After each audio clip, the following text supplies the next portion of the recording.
बच्चों electric field की जो डेरिवेशन है, यहाँ पे मैं आप लोगों को दो डेरिवेशन कराऊंगा इलेक्ट्रिक फील्ड को लेके। बहुत इंपॉर्टेंट डेरिवेशन है। इंपॉर्टेंट बोलने का लॉजिक ये है क्योंकि जो सीबीएसई बोर्ड एग्जाम होंगे उसमें दो में से कोई सा एक डेरिवेशन आने की बहुत ज्यादा पॉसिबिलिटी रहती है। देखो इस चैप्टर के अंदर या तो गॉस थ्योरम, मैं आप लोगों को वन बाय वन करके जब जब टॉपिक आते रहेंगे बताता रहूंगा इंपॉर्टेंट, तो गॉस थ्योरम से क्वेश्चन उठ के आता है डेरिवेशन, या फिर इस इलेक्ट्रिक फील्ड से टॉपिक उठ के आता है डेरिवेशन का। दैट्स व्हाई मैंने कहा बहुत इंपॉर्टेंट, क्योंकि मे बी यही आ जाए आप लोग के एग्जाम में। तो देखते हैं। अच्छा, दो डेरिवेशन पहले नाम सुनते हैं कौन कौन से हैं। इलेक्ट्रिक फील्ड का डेरिवेशन बताना है हमें डाइपोल के लिए, हम लोग ने डाइपोल पढ़ चुके हैं। इलेक्ट्रिक फील्ड का डेरिवेशन बताना है, इलेक्ट्रिक फील्ड की वैल्यू बतानी है किसके लिए, डाइपोल के लिए। अब डाइपोल की भी भाई, डाइपोल की कौन सी पोजीशन पे है, डाइपोल वाली एक्सिस पे, डाइपोल से 90 डिग्री पे, डाइपोल से कौन सी पोजीशन पे। तो जो हम लोग पहले वाला डेरिवेशन कर रहे हैं, electric field on axial line of an electric dipole, dipole की एक्सिस पे, डाइपोल की एक्सिस पे। क्लियर हुआ।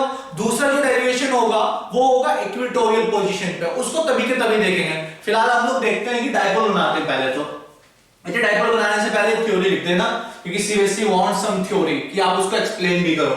Consider an electric dipole consider कर लिया, consisting of charge -q and +q। I know you कि आप लोगों को पता है कि डाइपोल है तो कंसिस्ट करेगा दो चार्ज और equal, separated by a distance 2a and place in free space. Free space की बात कर रहे हैं बच्चों। चलो डाइपोल देखते हैं। ये डाइपोल हो गया, यहां पे a पॉइंट और यहां पे b point. Clear. -q + q, अब तो बन गया डाइपोल। और ये जो a से b तक की डिस्टेंस है क्या कितनी हमारी 2 है। बहुत बढ़िया। अब इलेक्ट्रिक फील्ड बतानी है डाइपोल के लिए, डाइपोल तो बना लिया, पर इसकी कौन सी पोजीशन पे, एक्सियल लाइन पे। एक्सियल लाइन ये हो गया भाई, एक्सियल लाइन ये हो गई ना पूरी की पूरी। या तो आप लेफ्ट साइड बढ़ा दो, राइट साइड बढ़ा दो, चाहे आप लेफ्ट साइड बढ़ा लो। तो यहां पे हम लोगों ने p पॉइंट ले लिया, इसकी एक्सिस पे हम लोगों ने बच्चों p पॉइंट ले लिया। अच्छा, ये सेंटर था, डाइपोल के सेंटर से p पॉइंट की डिस्टेंस। अच्छा, p कौन सा पॉइंट है, अभी p कौन सा पॉइंट है, p वो पॉइंट है जिस पे इलेक्ट्रिक फील्ड बतानी है। किसकी वजह से, इस AB डाइपोल की वजह से p पॉइंट पे बतानी है। इस AB डाइपोल की वजह से p पॉइंट पे इलेक्ट्रिक फील्ड बतानी है बच्चों। और p पॉइंट कहां सिचुएटेड करता है, एक्सियल लाइन पे। किसकी एक्सियल लाइन पे, डाइपोल की एक्सियल लाइन पे। कितनी डिस्टेंस है ये, r मान लो। कितनी मान ली मैंने ये डिस्टेंस, कि डाइपोल के सेंटर से इस p पॉइंट की डिस्टेंस r। क्यों मानी बाद में देखेंगे, आप लोगों को फायदा ही होगा इसका। क्यों फायदा होगा, देखो असल में ना जब मैं b से लेके p तक की डिस्टेंस बताता हूं, b से p तक की, तो वो निकालने के लिए बताना पड़ रहा है, क्योंकि यहां से यहां तक आधी ये a है और ये पूरी की पूरी r है। तो जो b से इस डिस्टेंस होगी वो हो जाएगी r - a। वो कितनी हो जाएगी, r - a। क्यों बच्चों, यहां से यहां तक की तो उस पॉइंट तक की 8 थी और ये a है, वो 10 थी, ये 2 है, तो बची कितनी 8, ये 10 है, ये 2 है, तो ये कितनी होगी 8, तो ये पूरी 8 थी, ये a है, तो ये बची कितनी रह जाएगी r - a। सेम ऐसे ही जब ये यहां से सेंटर से r है और ये यहां से यहां तक a है, तो ये कितनी हो जाएगी r + a। तो ये r + a, r - a करने का सीन क्या है, असल में ना हमें चार्ज से उस पॉइंट पे जिस पे फील्ड बतानी है उसकी वो पता होनी चाहिए डिस्टेंस। तो इसलिए मैंने डिस्टेंस पता कर ली। इसके लिए प्लस के लिए r - a, माइनस के लिए r + a। भाई देख लो ना हम लोगों ने यहां पे 2a का क्या मतलब है बच्चों, 2a का मतलब है कि यहां से यहां भी a और यहां से यहां भी a, इस वजह से किया है। क्लियर। चलो अब आगे देखते हैं। p पॉइंट पे इलेक्ट्रिक फील्ड बतानी है। अच्छा, हमें पता है इलेक्ट्रिक फील्ड माइनस से कैसी होती है, इनवर्ड। बहुत बढ़िया, माइनस से कैसी होती है, इनवर्ड। तो EA वेक्टर। प्लस की वजह से इलेक्ट्रिक फील्ड कैसी होती है, आउटवर्ड, EB वेक्टर। अच्छा, EA वेक्टर और EB वेक्टर की डायरेक्शन कैसी हो गई, अलग अलग। बहुत बढ़िया, EA वेक्टर और EB की वेक्टर की कैसी डायरेक्शन हो गई, अलग अलग।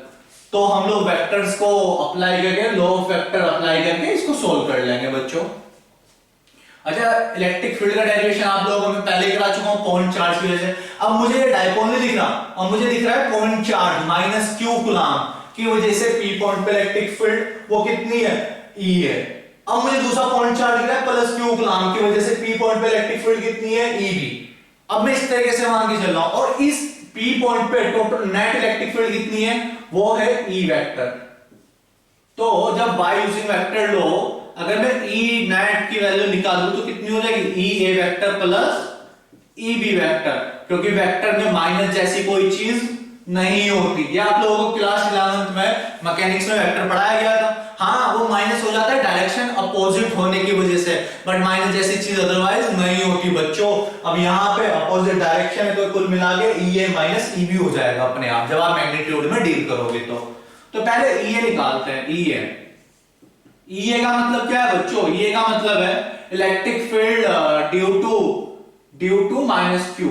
तो 1/4πε0 चार्ज कितना है Q और डिस्टेंस कितनी है, डिस्टेंस A से लेके वहां तक की R प्लस है, तो R plus A whole square. Clear.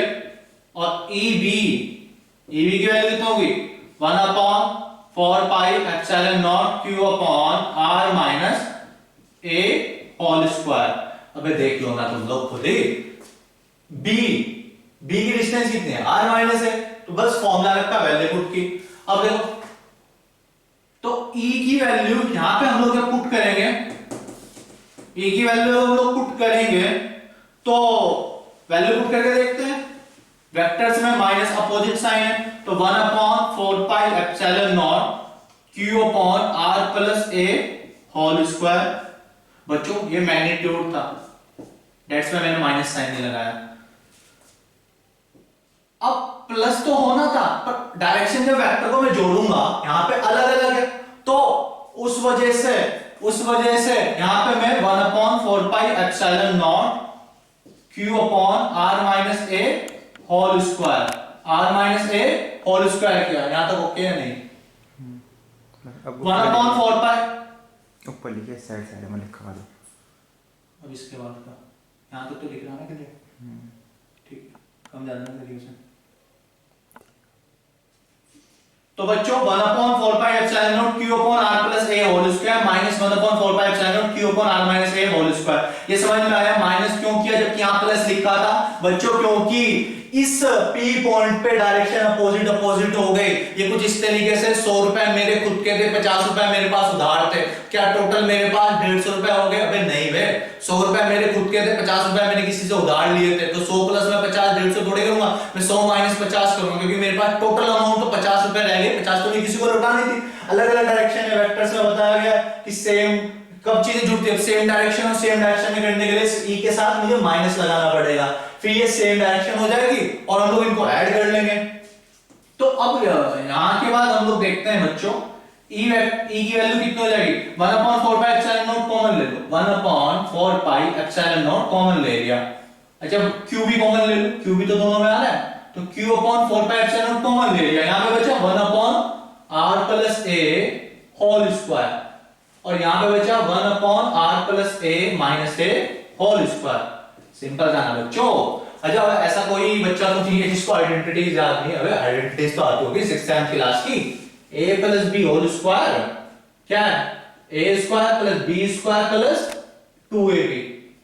फिर तो इस वाले में माइनस आ जाएगा, तो Q अपॉन 4πε0 यहां क्या लिखो 1/R स्क्वायर। अच्छा आइडेंटिटी लिखने से पहले ना इसको एलसीएम खेल लेते हैं। एलसीएम मैं तीनों आइडेंटिटी लिख देता हूं और फिर एलसीएम लेके सॉल्व करेंगे, सिंपल पड़ेगा। A square plus B square minus 2AB और A plus B A minus B is equal to A square minus B square, ये आइडेंटिटी है। अच्छा अब एलसीएम लेंगे तो R माइनस A ऊपर और R माइनस A नीचे, R plus A whole square as it is. अबे कोई फर्क पड़ा, मैं इस पूरी टर्म में 5 से गुना 5 से डिवाइड कर दूं, फिर R माइनस A स्क्वायर से ऊपर R माइनस A स्क्वायर से नीचे कर दिया, कोई फर्क थोड़ी पड़ा। अब इस वाले में मैं R प्लस A से ऊपर और R प्लस A से नीचे, फिर से 5 से मल्टीप्लाई 5 से डिवाइड, कोई फर्क पड़ा नहीं ना।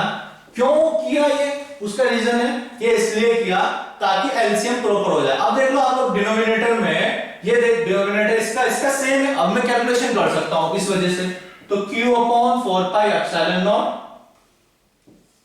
अब आइडेंटिटी ओपन कर दो, r square plus a square minus 2ra, ये minus as it is.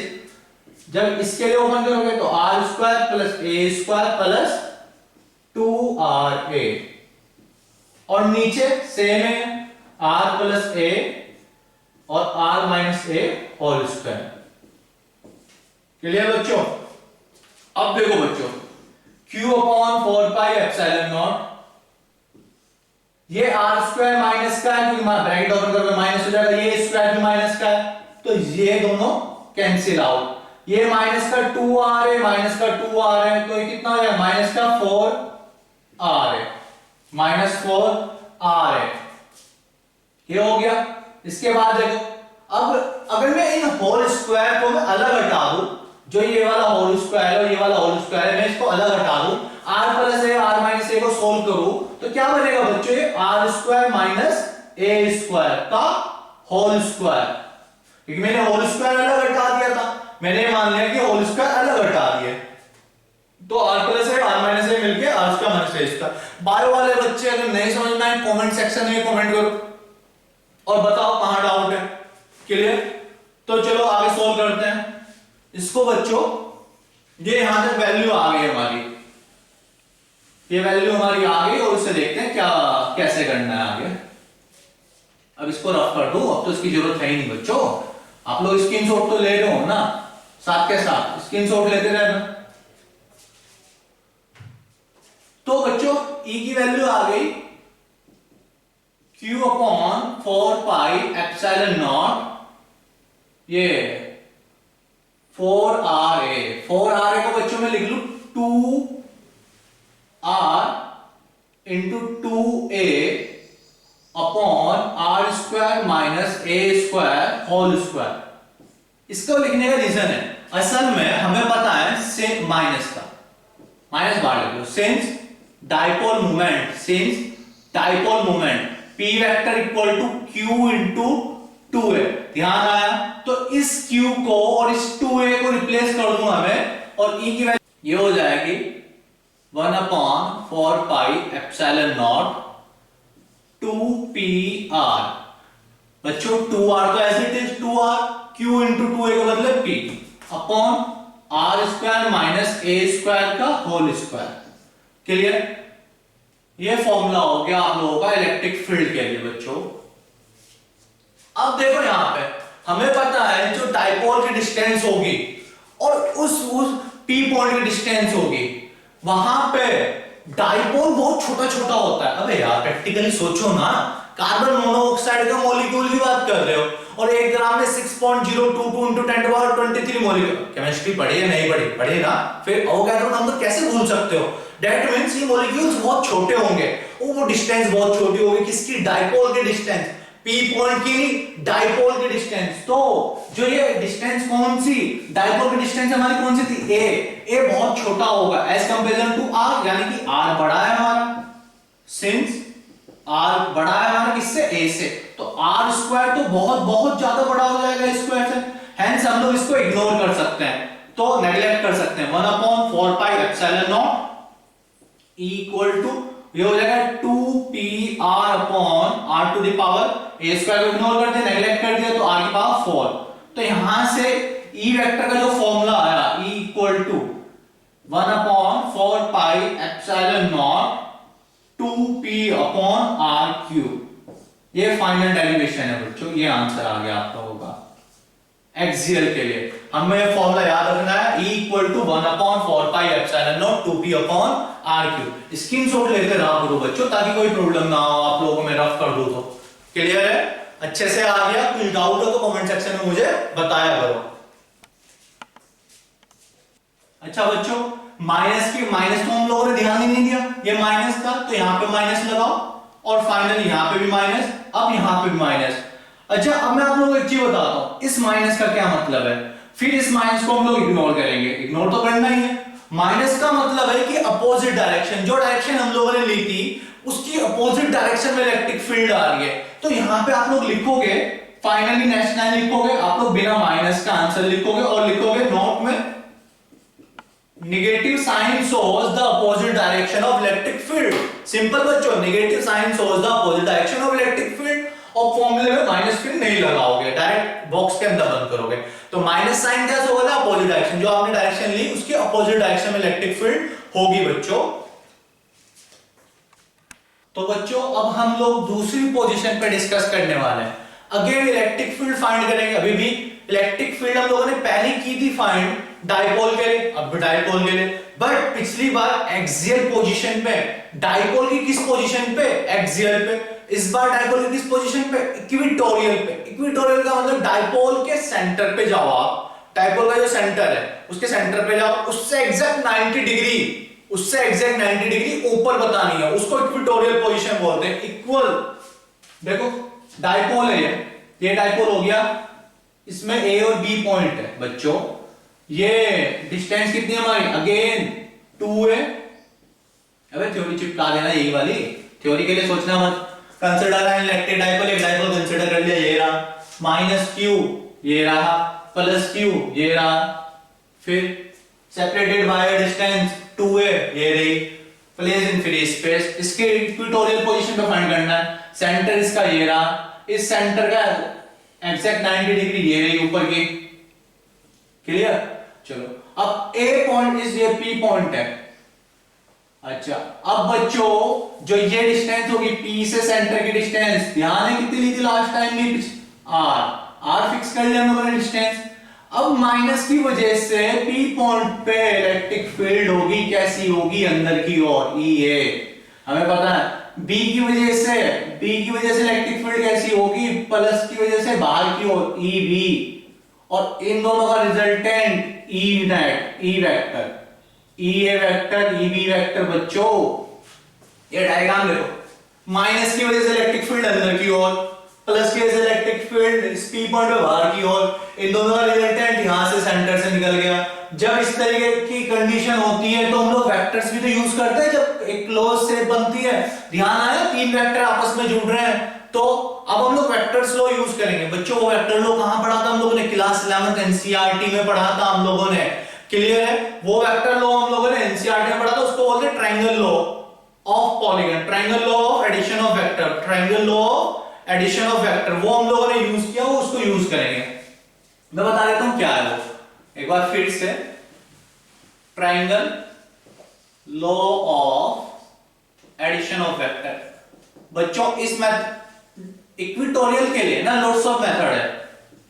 Equatorial position को सॉल्व करने के लिए बहुत सारे मेथड है, बट मैं आप लोगों को ट्राई कर रहा हूं कि सबसे सिंपल मेथड से समझा पाऊं। तो ये मेथड इसके लिए सबसे सिंपल है, इस मेथड को यूज करके।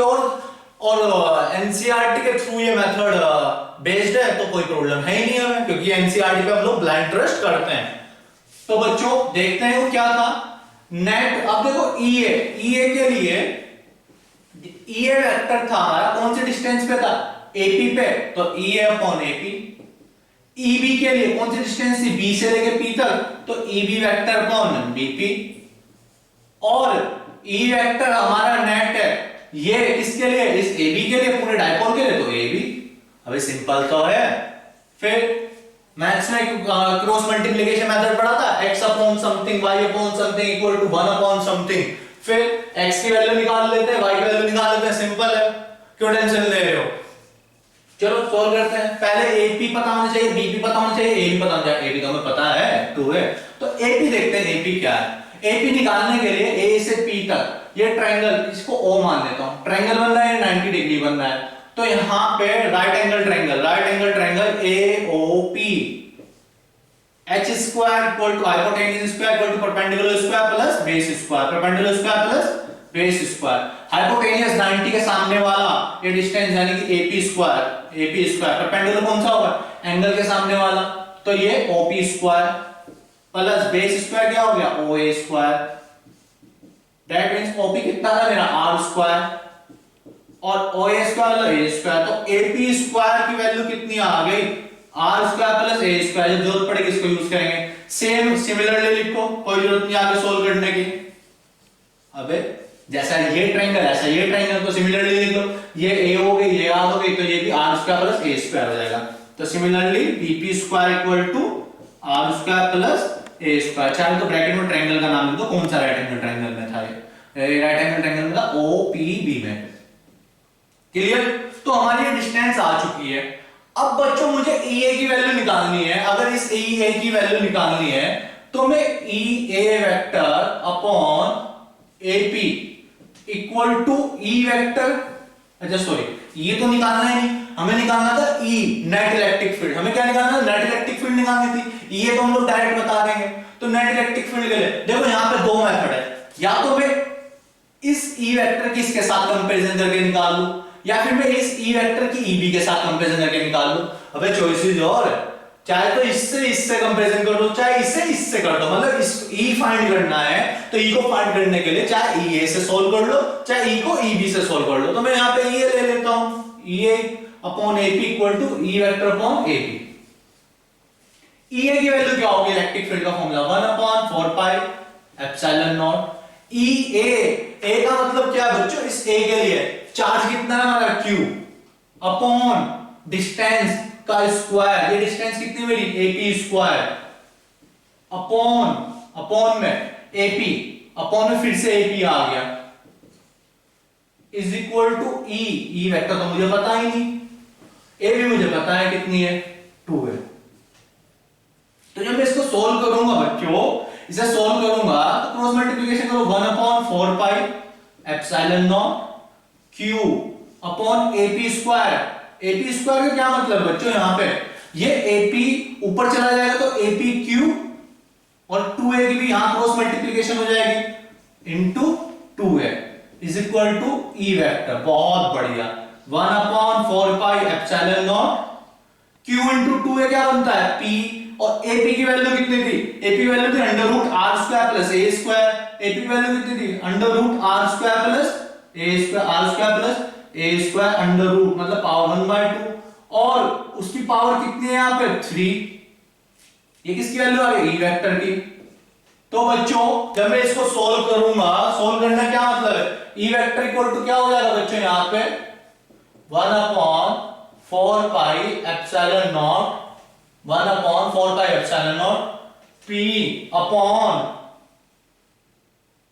Upon r square plus a square power 3/2, r square plus a square power 3/2। अब बच्चों हमें पता है कि डायपोल की जो डिस्टेंस होगी और उस P पॉइंट की डिस्टेंस होगी, डायपोल की डिस्टेंस उस P पॉइंट जिस पे इलेक्ट्रिक फील्ड फाइंड करना था उसके कंपैरिजन में बहुत छोटी है। तो यानी कि जो ये A डिस्टेंस है ये बहुत बहुत छोटी किससे? R से। तो A स्क्वायर तो बहुत बहुत बहुत ज्यादा होगी। दैट मींस A को मैं क्या कर सकता हूं? यहां पे इग्नोर कर सकता हूं, नेगलेक्ट कर सकता हूं। तो E वेक्टर की वैल्यू क्या आ जाएगी बच्चों? E वेक्टर की वैल्यू आएगी 1 upon 4 pi epsilon naught P upon r to the power r square, और 3/2 भी है, a स्क्वायर तो गायब हो गई, नेगलेक्ट कर दिया, तो 2 से 2 कैंसिल आउट, तो r क्यूब। तो बच्चों यहां पे हमारा डेरिवेशन कंप्लीट हो गया। आके कोई डाउट है तो फिर से कमेंट सेक्शन में आप लोग बता सकते हो। इलेक्ट्रिक फील्ड के हम लोगों ने दो डेरिवेशन करे, फर्स्ट वाला करा था एक्सियल के लिए, सेकंड वाला करा हम लोगों ने इक्वेटोरियल का। आप लोग पहले स्क्रीनशॉट लो, इसका ले लिया स्क्रीनशॉट, ठीक। प्रॉपर नोट्स बनाते रहो, आप लोग देख रहे होगे मैं प्रॉपरली आप लोगों को 1 बाय 1 वर्ड बाय वर्ड लिख के दे रहा हूं, डेरिवेशंस नोट्स प्रॉपर, क्लियर। अच्छा अब इसमें ना इलेक्ट्रिक फील्ड के लिए हमें दिख रहा था एक्सियल के लिए आंसर आ रहा था 2p और इक्वेटोरियल के लिए आ रहा है p। तो अगर मैं स्क्रीनशॉट तो आप लोग ले चुके हो, इसको मैं रफ कर देता हूं।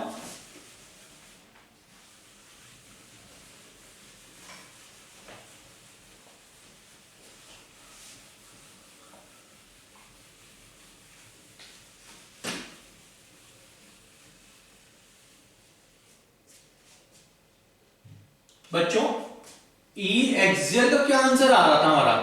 E एक्सियल के लिए आ रहा था 1 upon 4 pi epsilon naught 2p upon r cube, और E इक्वेटोरियल कितना आ रहा है ये आ रहा है 1/4πε0 p/r क्यूब। तो मुझे यहां से क्या दिख रहा है इस इक्वेशन 1 और 2 से? मुझे दिख रहा है कि E axial is equal to 2 times of 1/4πε0 p/r cube. अबे यार 2 ये बाहर आ जाएगा ना, पूरा सेम का सेम ही। तो 2 और ये वैल्यू किसकी थी? इक्वेटोरियल की। तो E equi that mean E axial जो होगा वो 2 टाइम्स होगा इक्वेटोरियल का। ये रिलेशन है एक्सियल और इक्वेटोरियल में। अगर आप लोगों को किसी क्वेश्चन के अंदर एक्सियल की वैल्यू पता है तो इक्वेटोरियल निकाल लोगे ना 2 से डिवाइड करके, या इक्वी की वैल्यू पता है, इक्वेटोरियल की वैल्यू पता है, इक्वेटोरियल पोजीशन पे इलेक्ट्रिक फील्ड की वैल्यू पता है, तो एक्सियल पे निकाल सकते हैं 2 से मल्टीप्लाई करके। बच्चों कहने का ये मतलब है आप लोगों को पूरा डेरिवेशन सॉल्व करने की जरूरत नहीं है। अगर एक की वैल्यू पता है तो आप इस रिलेशन को सॉल्व करके दूसरी वैल्यू भी निकाल सकते हो।